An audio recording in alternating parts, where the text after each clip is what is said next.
Hi everyone, it's Henry here, and in this video I'm going to touch on a topic that we get asked about very often, and that is how do you paint glowing things or object source lighting.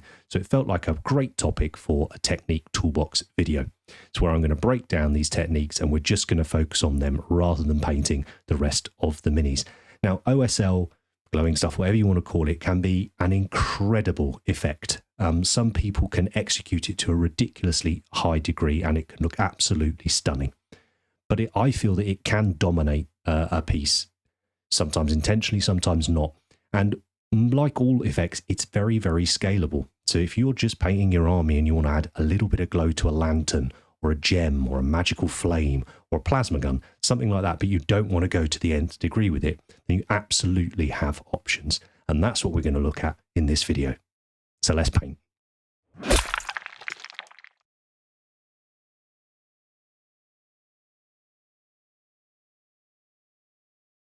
So first up, I thought we'd look at plasma, an absolute classic.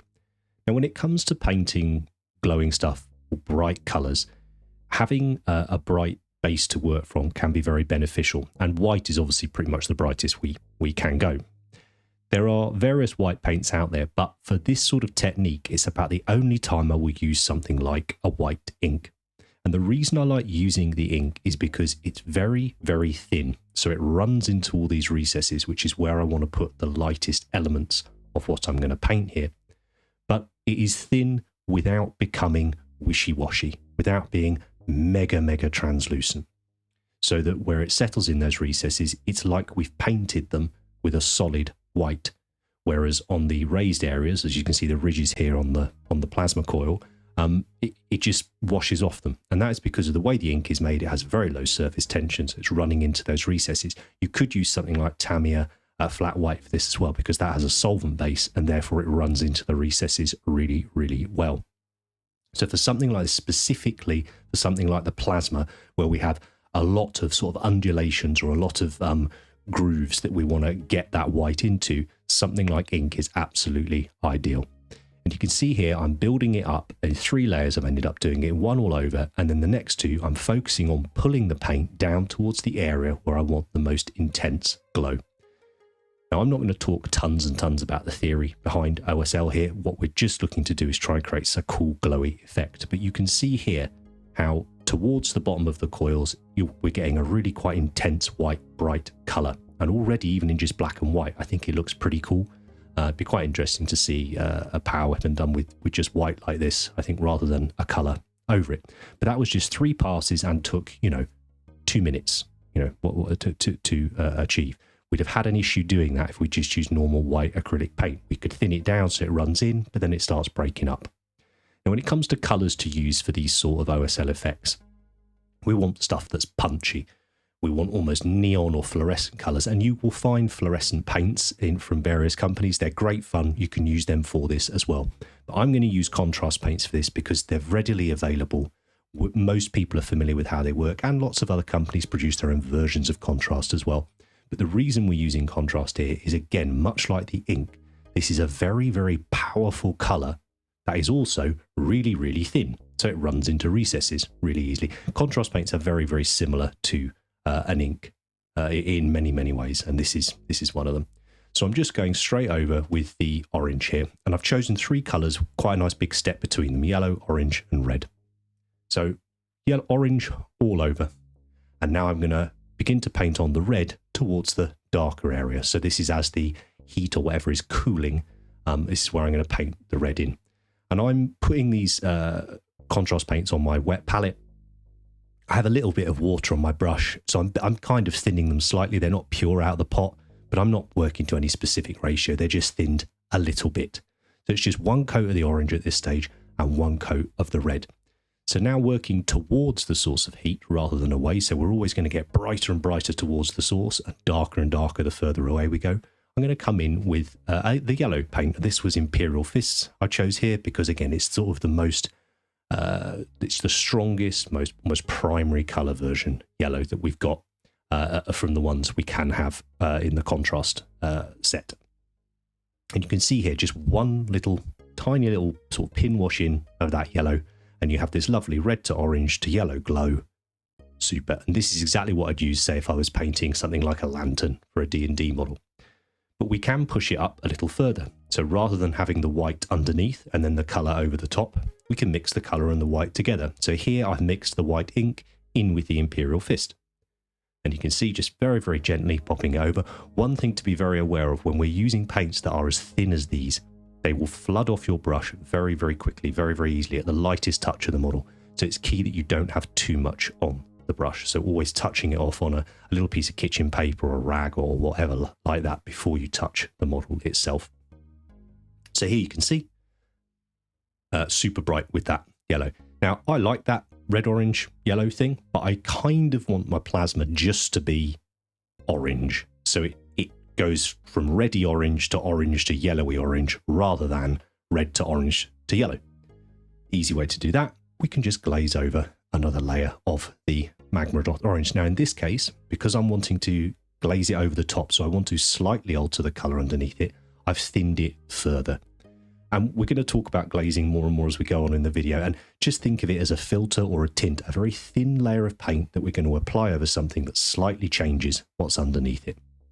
And that only took 2 little glazes of the orange to get where I wanted it.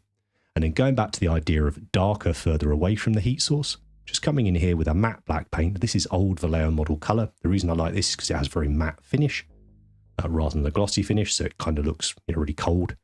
And the heat has gone from that area, and I'm just going to brush that across the top of the ribbing. Sorry if my voice is a bit funny on this video, guys. I've got a bit of a lurgy in the minute. Now, coming back in with the Magma Dot Orange, or if you were using different colours, coming back in with the middle colour that you've used, we want to start introducing a little bit of that glow affecting the area around it. So OSL. And here I'm just thinking, and I'm not overthinking it, I'm just going, right, if the light is shining out from this plasma core, what are the bits it's going to hit? If the edges that are next to it are, a 90-degree angle away from where that light source is, they're not going to get any light on them. It's not going to affect them unless we start looking at reflected light and all the rest of it. But again, that's a far more hefty, meaty conversation to have, and we can spend entire days teaching stuff like that. I will link up, I won't link up because it's Patreon, but I will put some pictures up from some Patreon videos that Andy has done, doing some absolutely beautiful OSL on one of our busts, a Drafen bust. But you can see here, I'm essentially just touching the edges that are facing upwards that would catch the light that was spilling out from this plasma. And I'm just using Magma Dot Orange, and then I mixed in a little bit of the yellow over it. And this is straight over black. And I wanted to do it over black paint for this tutorial because that's theoretically the most difficult thing we'll ever have to colour with colour. And you can see just how powerful that paint is, that it lets us achieve this beautiful, super simple OSL or glowing effect from the plasma. So 3 or 4 paints, including the ink, straight over black. You could do it over any colour you wanted, and you could still achieve this lovely, strong effect. So for flames, I'm going to use this super cool Evoker model from Corvus Belli's Warcrow skirmish game. I've been painting up a bunch of that stuff on recent videos. I'll pop a link up in the top. But here, rather than working off a white base, I thought we could look at how we can use white to change the properties of a paint we may have. So I'm choosing model color white here. This is the previous generation of it. I still got a couple of bottles of it, but it's a nice thick white paint. And you may have found that when you paint white on, sometimes you find it very difficult to get a smooth finish because it is so thick. Conversely, if we found a contrast paint that we really, really loved, and we thought, how on earth am I going to be able to base coat this over black? Well, we can't because it's too translucent, it's too see-through. By mixing the 2 paints together, we can get the properties of both. And here I've done, I think, 3 layers straight over black, and I've got an almost perfect level of coverage for what I want to try and achieve with these magical flames. So you can always play around with mixing your paints together, not just to change colours, but also to change the properties of them. You can see for the greens, again, I've chosen similar sort of, triad, a fairly big difference between each colour. But for this, I'm going to do a sort of kind of dodgy wet blend, really. So on my wet palette here, I'm going to pop a nice big blob of each of them. Don't be stingy when you're working with your wet palette. Get your paints on, and the worst thing you can do is get in the groove and then find you're running out of paint, and then you're just chasing around this tiny little bit of drying paint on the palette that's just perfect. Just get loads on there and work with it. And then just a little bit of water to thin it down with. Say, I'm not really using contrast here for its contrast properties, so using water to thin it with is absolutely fine. So over this nice bright green, sort of almost luminous green base we're going to work from here, I'm just going to do a really simple blend down from the lighter green to the mid-green to the darker sort of turquoisey green. And I'm going to do this whilst the paint is wet. So that's why I say it's kind of a really, really sort of poor man's version of wet blending we're doing here. So lighter green first, we add that middle green, let them kind of mush together where they meet, and then we add in the darker green. Now, I'm not going to spend loads of time working on the flame for this video. I want to talk more about the glow itself. But it's, it's a nice sort of, again, efficient army painting way of doing these magical flames, and I think they still look really cool. Now, there is a colour that I believe is now in the contrast range called Tesseract Glow. It used to be a technical paint. I think it is now called a contrast paint. It's the same paint, it's just got a different label on it. And it is pretty much fluorescent green. What I have done here is mixed in a little bit more of the white just to improve that consistency of it, so I'm able to paint more accurately with it, so it's not running off everywhere like it would normally. And here I'm just highlighting up the brightest areas. Now, typically, if we're painting sort of fire, the heat source will be the brightest, so in the sort of core of the flame, and then it will get darker the further away from that you get. I thought about doing that with this, but then I was also like, well, it's magic, so it can kind of look like however you want. And it just felt with this sculpt that it made sense to highlight where I have highlighted. So I've just relaxed, gone in, done that lighter green colour, and if there was any areas where I thought I'd gone too far with it, I would go back to a previous contrast paint and glaze the layers over the top. So remember, we're talking about glazing. We're going to put a thin layer of that colour over the top, and it will just knock it back a little bit and blend it together. And then much like on the plasma, we're going to do a little bit of dark areas, because those areas of pure black will heighten the effect and the impact of the super bright areas. It's why whenever you see miniatures, almost certainly for the thumbnail of this, I expect I will have done a black background, simply because it makes effects like this just jump out even more. So the areas that are facing almost away from wherever the brightest parts are, I'm just going to dry brush a little bit of that matte black onto them. And I say, is it realistic? No, absolutely not. But I am doing it so that, as you see, when I'm pointing with a brush, I'm going in this direction. So I'm only hitting those edges that are facing directly away from the brightest areas of the flame. We absolutely could have done this over a pure white base, 100%. I just wanted to do that little mix to talk about playing around with mixing and stuff and consistencies. I really want to try and develop this Technique Toolbox playlist where we can start to use certain terminology, start to use certain techniques that we can refer back to in some of the longer videos. And this I thought was a good one for that. Now we're going to move on to how do we do the glow from this flame. So much like the orange, I've taken the middle green here, and I've taken a great big brush. Now, we're not going to use an airbrush for any of this. I'd have said that in the title. Airbrush is a magnificent tool, brilliant for doing OSL with, but you absolutely don't need it. So here I've taken a great big brush and I've wiped off nearly all the paint that's on it. But you can see here it's still got plenty on there for what we're trying to do. I do need to give this brush a good clean and repoint it. It's clearly got some paint down in there, pushing those bristles apart. So that doesn't look terribly good. But absolutely love it. This is a size 4, I think. Nice big brush, Series S from AO. And here I'm just going in with that mid-green, again, straight over the black, but you could do this over whatever colour was on there already. And I'm just going to paint in that mid-green all over where I think the flame is going to hit. So a nice, really, really thin layer. So very, very see-through. So whatever's underneath will show through. And you could already see, I've left this entire section in real time. We're going to do start to finish. You guys seem to like that on some previous videos. Because it's a very, very thin layer of paint, it's drying incredibly quickly as well. So by the time I'm done, I can move back to the first area and keep working on it. So I do a couple of layers of that initial green, and you can see here as it's drying in real time on the miniature, just how powerful these contrast paints, or essentially inks, are when we use them. And now I want to mix in a little bit of a brighter colour. Nowhere on the reflection or the glow am I going to make it as bright as the object itself, so that the flame in this case. So I'm going to mix in just a little bit of that Tesseract into the mid-green And now I'm going to focus on those areas that are closer to the flame. So previously it was basically anything that was in that direction, but now I'm going to work on the areas that are protruding, as it were, so that are closer to that object that's casting the light. And again, none of this is super realistic. None of this is incredibly accurate, but it is a cool effect that is very, very doable, I think, without overpowering your miniature.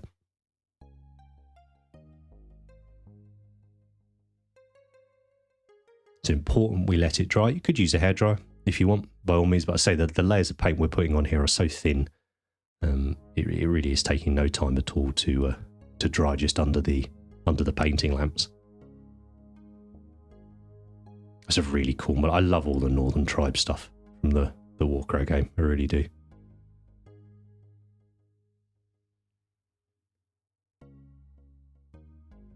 So again, just focusing on those areas that are protruding a little more, and I think would have a slightly more intense light cast on them. And as I mentioned earlier, when we're playing around with paint, that is so dilute, so thin rather, we need to make sure we don't have much on our brush. Now, I have not mixed in any white here because I don't want that added opacity that the white will bring. So again, I'm really, really conscious I don't have too much on my brush.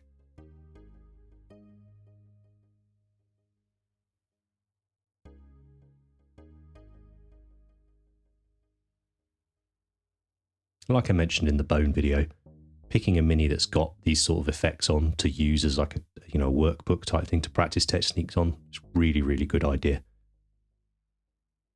This could just be one hobby session. You don't feel like doing anything on the arm, you don't feel like painting a whole thing, grab a mini that you want to practice something on and just practice on it. Have some fun, enjoy it.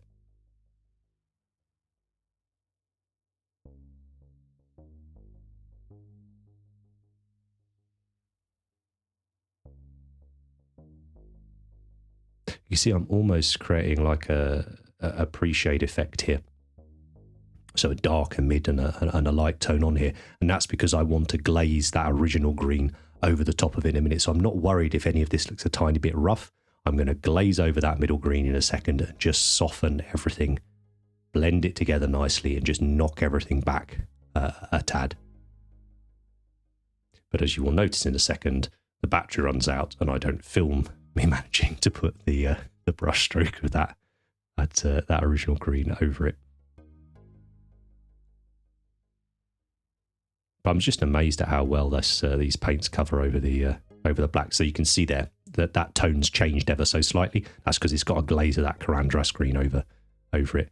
And now I go in again with a Tesseract mix and just really, really picking out the finest sort of edges here nearest to the heat to do it. And again, because we're working with such thin layers of paint, we're not worried about obliterating any detail. We're not building up any texture on the model. And we can just take our time. No step individually is going to ruin anything. So you can be really confident when you're going in and doing this. And there we go. It's as simple as that. So I hope you guys have enjoyed this Technique Toolbox video. I hope it has shown the sort of first foray, as it were, into painting glowing stuff or object source lighting. I would really love you to be confident. If you haven't been before, be confident in going and giving this a go. There's not really many principles to worry about. I would consider, if you're doing this, don't worry too much about the whole theory behind it at this stage and get more used to using those layers of glazes to build up the color. I think that's a far more important learning point with this video than worrying too much about sort of light theory and color theory and all the rest of it. If you've got any questions about anything I've done, pop them down in the comments and I'll get back to you as soon as I can. Thanks ever so much to all of you that support us over on Patreon. If it wasn't for you guys, we wouldn't be able to be doing any of this. I said I would link up some pictures of what Andy's done. So a little while ago over on Patreon, you tend to get a video each week on Patreon and a video over here each week, as well as the podcast and the podcast over on Patreon. Andy did a wonderful OSL video to do with how he's lit the face on this Drafen bust. I think it's absolutely beautiful. So if you fancy looking at more of that sort of deep dive, higher end stuff, consider going and checking that out. If you can't support us over there, like, subscribes, shares, comments here make a massive difference. We massively appreciate them. Read all the comments and I'll always get back to you as soon as I can. Now, I'm going back to beavering away on some Kill Team stuff, which is what's coming out in our next video. I look forward to seeing you guys there. Take care. I'll see you next time. If you've liked any of the models in this video and you fancy having an army of them yourself, but perhaps you don't have the time or wherewithal to get it done, consider dropping us an email at commissions@cultofpaint.com and maybe Ben can sort you out.